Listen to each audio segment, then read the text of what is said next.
Power star Pawan Singh को लोग कह रहे हैं कि अंबानी के शादी में जाकर गाना गा कर आ गया और खेसारी लाल यादव गए उनके रिसेप्शन में शादी देखे और भीतर जाकर घूम कर आए।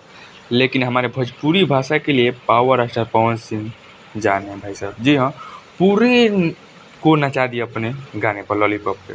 तो इसको हम कहेंगे ना भोजपुरी का विकास, ये नहीं ना जाकर मेहमान जैसा खाना खाए, फोटो खिंचाए और आ गए। इसको हम कुछ नहीं मानेंगे, इससे हमारी भोजपुरी लॉस हो रही है, विकास कहाँ हो रही है।